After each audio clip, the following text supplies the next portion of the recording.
to build, to create value in the long run for all stakeholders. So long as we have that mindset, I don't see that conflict in the first place. So, because investment or a business or anything what you do, it is based on your own character or own philosophy of a life. And at times, two different conflicted position can be right at the same time. Because one is selling, one is buying. So nothing can be say is right or is wrong. Based on your own experience of having two parallel thing. One is a investment of others company and growing with the growth of others company. On the trust side, investing in a building a business from ground zero to make a significant powerhouse as a trust group and doing it together, where is the delta it comes in your mind that investment on others, investment on your own ventures? There is no dilemma. As I said, the purpose and passion at Rare was different, and the purpose and passion at Trust was different. The common mindset was to create value. The common mindset was to think win-win.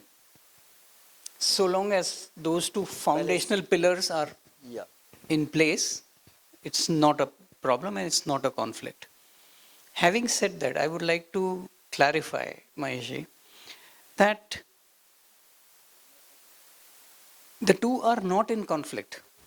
Even when you are building. So conflict in your mind. Yes. Not commercial yes, conflict. Yes. Even in your mind, the two are not in conflict.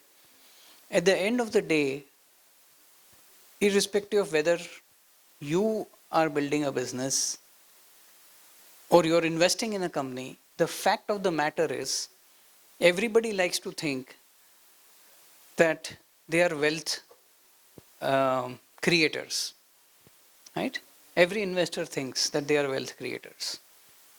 But actually, wealth creation is a function of value creation. Yeah. And that value is created by other people. Even in your own business, it is your team which is creating that value. And as an investor, you are betting on a team which is creating value. So wealth creation is a function of value creation.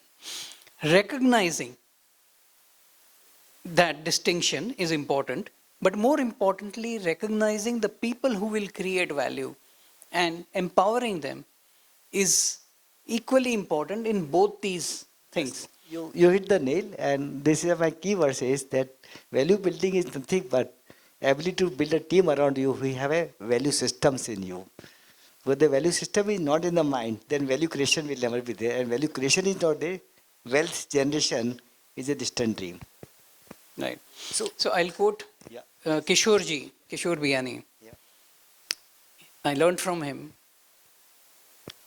He used to say, rewrite rules, but retain values. Okay? And it's very powerful. Don't try to rewrite values. Retain the values. Right? If you don't retain the values, then whatever you do, however big it becomes, it is not sustainable. Hence, your emphasis on values is very, very crucial. Because I have come from an old school of thought, and my mother, which is a big influence on the way I think, always says that never to get worried. As long as you are taking bet on you, on your ability to share, others will always come along with you. So your ability to take others together with you as your own is where exactly you will grow in this world. That was in the context of a sports or whatever, but when I take it to the business side of it, every single word matters. And that's where I can relate the way you can say. The other dilemma in this this world of high pressure investment job or banking or wherever, there's way to put your bet on. There are two ways. There always a delta of allocation versus choosing your bet. When you allocate, you are diversify risk. Okay, I spend half in real estate and a future or gold or shares or debentures or this is. And investment bets are taken on a direct call basis. What in your view is, based on your perception, is a bet which you would have taken? Allocation or a direct investment bet? Mahesh, as you know me, I have always bet on direct investment rather than allocation. But again, I think that is what has worked for me. Does not mean that that is the only right way to do things. Yeah. Right? For somebody else who may be running their own business or industry, allocation might be the right way to do things for them. So I don't think it's a question of which Which is one right? is right. Yeah. I think what you must think about is which one is right for me. So know yourself is very important. So it actually boils down to what you are. You have to know how are you going to react or act on a situation, and based on that, whatever path this world takes you is a path you should have a journey to enjoy. Am I right? Absolutely. Oh, that's a very powerful statement, and that again conveys the same point that if you have a belief system and the value system combined with conviction added by action, nothing can go wrong. I agree. So let me use a phrase that I tell my two daughters, and I tell them that I have nothing else to teach you except this one phrase. Rest of everything else in life, you have to learn yourself. What is that one phrase? It's be happy, believe in yourself, and never give up. So, these That's exactly it. three words I use in my office day and day out. Right? And there is a phrase which I learned from Mr. Chandra, Yeah. who says, I'm looking for people who have three characteristics. I'm looking for people who are humble, hungry, and humane. Right? 3H. 3H.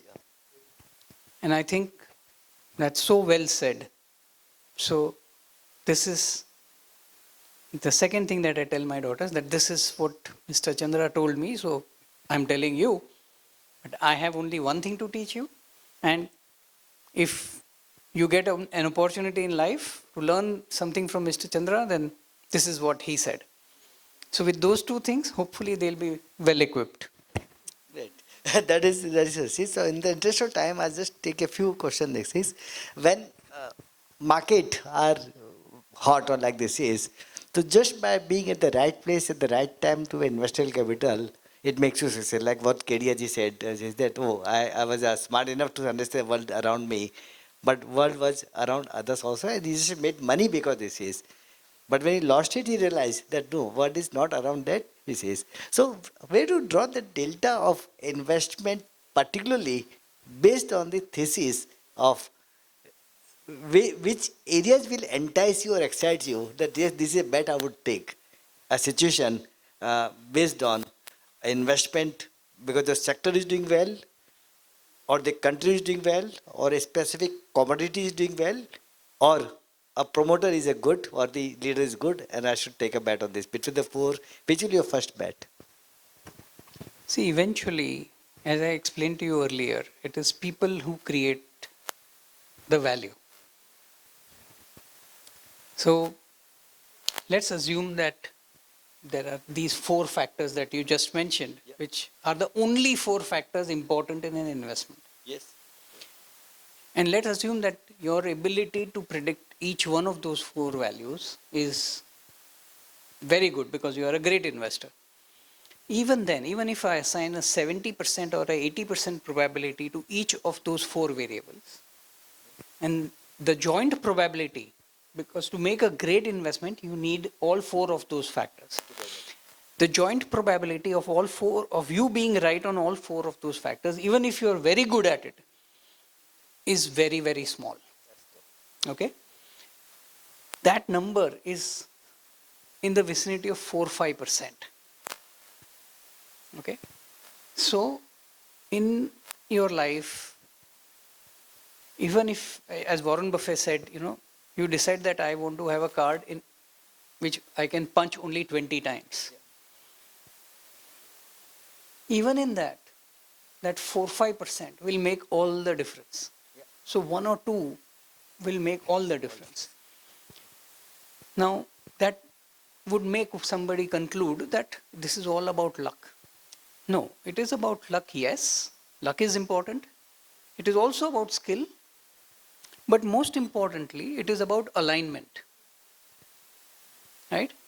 If you are misaligned either with the company or with the promoters that you invest or with the purpose that you have for yourself, then you won't be able to carry that through. So, luck, skill, and alignment, all three things are required. Okay? And to be lucky, you also have to be in the right place at the right time. As Warren Buffett said, that, I was lucky that I was in the US.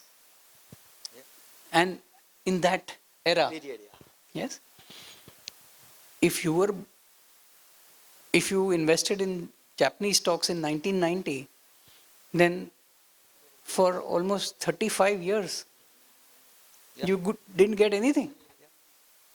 Half of your life is over. So therefore, I believe that luck, skill, and alignment all are important, and you have to make the right quantum of efforts and be learning continuously to position yourself appropriately for those three factors to come together.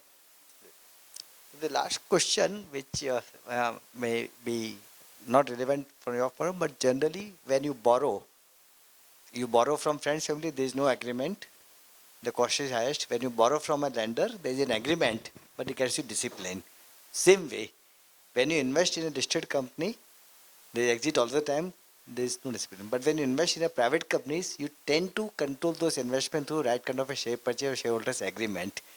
Same like what is a personal borrowing versus a bank borrowing, public capital investment versus private investment, where you tend to influence the investment through a agreemented route of entry to exit. That's a dilemma which hits upon many a situation. How would you reflect in your glorious experience of dealing with so many companies?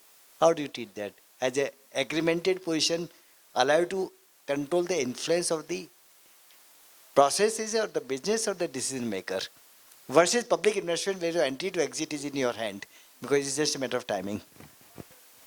Look, I would say that